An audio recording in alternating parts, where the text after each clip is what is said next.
कड़ी मेहनत यदि आपका हथियार है तो सफलता आपकी गुलाम होगी। स्वागत है आप सभी का हमारे चैनल खूब मैथमेटिक्स क्लास में। आज हम आपको क्लास 10th के चैप्टर नंबर 14 सांख्यिकी स्टैटिस्टिक्स के बहुत ही महत्वपूर्ण बिंदुओं को समझाएंगे। आज हम इसके इंट्रोडक्शन को समझाएंगे कि इसके अंतर्गत हमने क्या क्या पढ़ना है। तो आइए शुरुआत करते हैं। सांख्यिकी अर्थात गणित की वह शाखा जिसके अंतर्गत हम जो आंकड़े हैं उनका अध्ययन करते हैं, उसे हम क्या कहते हैं, सांख्यिकी कहते हैं। अर्थात सांख्यिकी के अंतर्गत हम आंकड़ों का अध्ययन करते हैं। तो सबसे पहले हम आंकड़ों के बारे में जान लेते हैं। आंकड़े या डाटा। तो आंकड़े क्या होते हैं? सूचनाओं को सूचीबद्ध करना क्या कहलाता है? आंकड़े कहलाता है। जैसे आप किसी गांव में गए, सर्वे किया, या आप किसी स्कूल में गए या किसी बड़े क्षेत्र में सर्वे किया और वहां पर या तो हम जलवायु के बारे में सर्वे कर रहे हैं, जनसंख्या के बारे में सर्वे कर रहे हैं, या किसी स्कूल की जो बिल्डिंग है उसमें फर्नीचर है, इंफ्रास्ट्रक्चर है, उसके बारे में अध्ययन कर रहे हैं। तो उन सूचनाओं को जब हम सूचीबद्ध कर लेते हैं उन्हीं को हम क्या कहते हैं? आंकड़े कहते हैं। और आंकड़े दो प्रकार के होते हैं। आंकड़े दो प्रकार के होते हैं। नंबर एक है प्राथमिक आंकड़े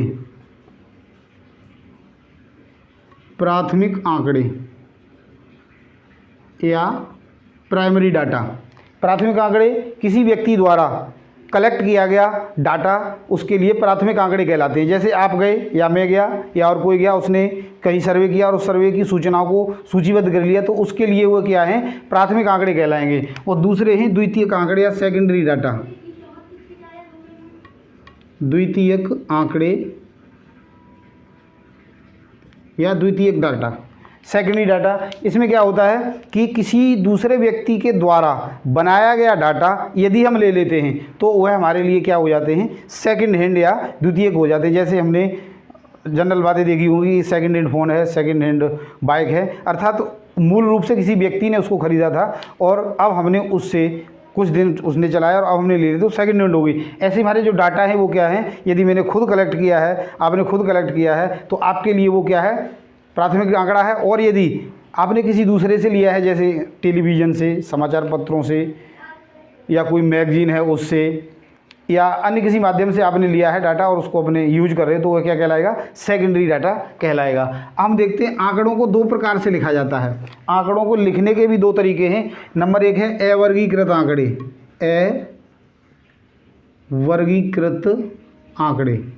और दूसरा है वर्गीकृत आंकड़े।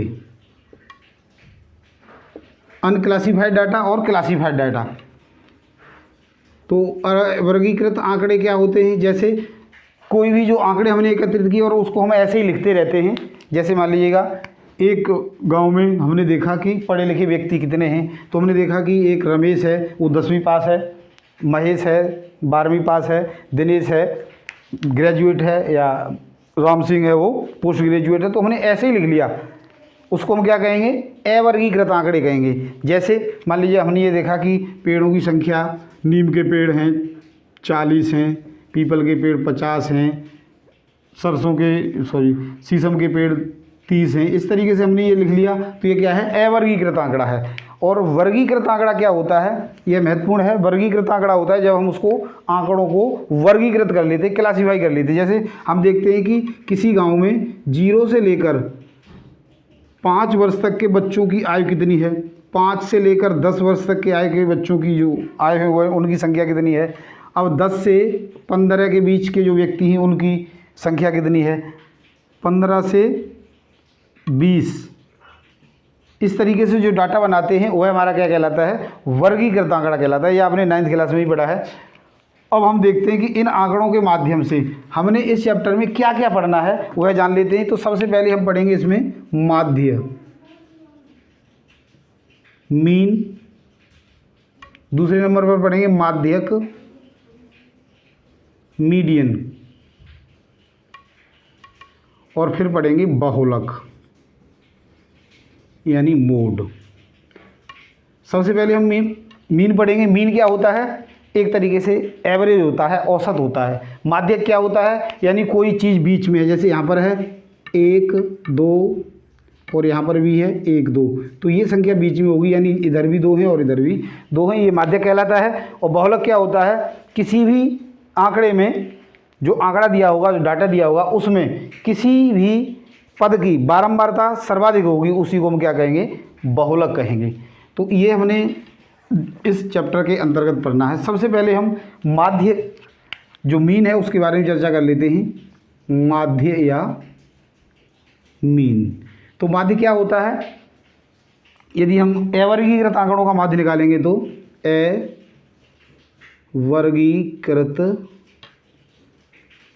आंकड़ों का माध्य, अवर्गीकृत आंकड़ों का माध्य क्या होगा, आंकड़ों का योग, आंकड़ों का योग बटे में आंकड़ों की संख्या, आंकड़ों की संख्या, ये हो जाएगा माध्य अवर्गीकृत आंकड़ों का। जैसे मान लीजिए हमसे पूछा जाए कि 1 से लेकर 10 तक की संख्याओं का माध्य निकालो, तो कैसे करोगे, 1 जमा में 2 जमा में 3 जमा में 4 जमा में 5 जमा में 6 जमा में 7 जमा में 8 जमा में 9 जमा में 10, और बटे में 10 आएगा, क्योंकि संख्या कितनी 10 है। यदि 5 का निकाला जाए तो 5 तक का जोड़ करके 5 से भाग कर देंगे, 3 तक का निकाला जाए तो 3 तक का जोड़ करके 3 से भाग कर देंगे। यह है अवर्गीकृत आंकड़ों का माध्य, ऐसे ही निकालते हैं। अब है वर्गीकृत आंकड़ों का माध्य, वर्गीकृत आंकड़ों का माध्य, वर्गीकृत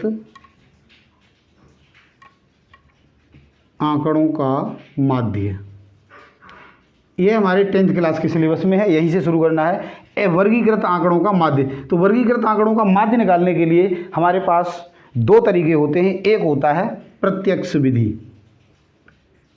प्रत्यक्ष विधि नंबर 1, डायरेक्ट मेथड बोलते हैं। दूसरा होता है लघु विधि, लघु विधि, और इसके 2 भाग होते हैं। एक होता है, आपको पता है,